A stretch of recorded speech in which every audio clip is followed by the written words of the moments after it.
अस्सलाम वालेकुम दोस्तों, की हाल चाल सर वीर भरावां दा। मैं तो अपना वीर भरा राज अहमद कर लिया। आप देख रहे हैं स्मार्ट किसान भी के ते दोस्तों अज असी आदे फर्म से मौजूद हैं जी। तो असी अज गाजी 65hp उनकी टेस्टिंग करना लगे रोटावाटर से। आओ तुम चेक करवाने हैं जी। दोस्तों रोटावाटर है जी स्पेशल मॉडल 2022 रहमान दरई इंडस्ट्री उकाड़े वाले बना हुआ है जी। ਇਹਦਾ ਗੇਅਰ ਬਕਸ ਹੈ ਜੀ। ਤੇ ਇਹ ਜੀ ਜਦੋਂ ਦਾ ਰੋਟਾਵਾਟਰ ਮਾਸ਼ਾਅੱਲਾ ਬਿਹਤਰੀਨ ਚੱਲ ਰਹੀ ਹੈ ਜੀ, ਅੱਛੀ ਪਰਫਾਰਮੈਂਸ ਦੇ ਰਹੀ ਹੈ ਜੀ। ਤੇ ਕੋਈ ਤੰਗ ਸ਼ੰਗ ਸਾਨੂੰ ਨਹੀਂ ਕੀਤਾ ਜੀ, ਬਹੁਤ ਜ਼ਬਰਦਸਤ ਕੰਮ ਕਰ ਰਿਹਾ ਸੀ। 60 ਵਾਲਾ ਇਹ ਰੋਟਾਵਾਟਰ ਤੁਸੀਂ ਦੇਖ ਸਕਦੇ ਨੇ ਸਭ ਕੁਝ ਇਹਦਾ ਕਲੀਅਰ ਹੈ ਜੀ। ਇਹ ਹਲੇ ਖੁੱਲਿਆ ਨਹੀਂ ਜੀ ਅਭੀ ਤੱਕ, ਤੇ ਬਹੁਤ ਜ਼ਬਰਦਸਤ ਕੰਮ ਕਰ ਰਿਹਾ ਜੀ। ਇਹਦੀ ਸੀਲ ਇੱਕ ਲੀਕ ਹੋਈ ਜੀ, इस तो बगैर तो कोई काम शाम नहीं होया जी। ऐसा गेयर बॉक्स है जी। अच्छा दोस्तों ये रोटावाटर चलावन तो पहले ये संगलियां जी ट्रैक्टर दियाँ यह मुंडा ठीक कर रहा है जी, संगलियां टाइट करता भी है। ये संगलियां जरूर कसनियां जी, तुम देख सकते हैं जी। ये जो संगलियां मजबूत होने टाइट होने तो थोड़ा जी जो पीटीओ गुला है जी वो थोड़ी कदे भी नहीं टुटेगा जी। ये जो बार बार तुम मिस्त्री को लै जाते हैं आदे रोटावाटर के गुले जी, ये संगलियां की वजह तो टुटता है जी। जो कटाई करने तो वो फिर जो ना वो वट पैंदा गुले जी, उस वजह करते जी टुट जाता जी। तो तुम ये संगलियां टाइट रखें करो जी, तो कदे भी थोड़ा गुला नहीं टुटेगा जी। चलो तुहानू चेक करवाने जी, इनू चला के जी। दोस्तों संगलियां टाइट हो गई हैं जी। हूँ आप ट्रैक्टर स्टार्ट करने हैं जी, तो इनू चलाने चेक करवाने दोनों जी परफॉर्मेंस इनकी जी।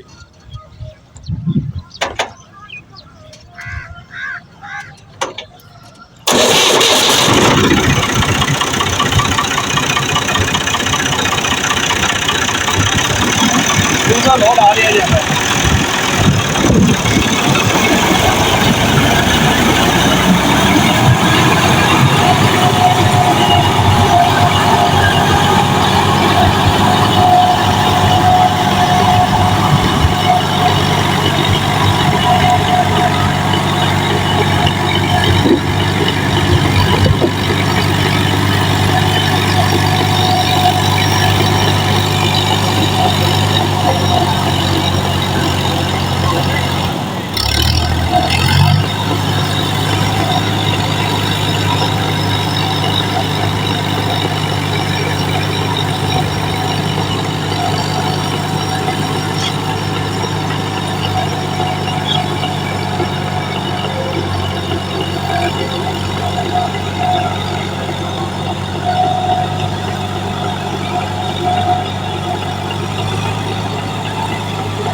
दोस्तों चेक कर सकते हैं जी, बेहतरीन रोटर कर गया जी।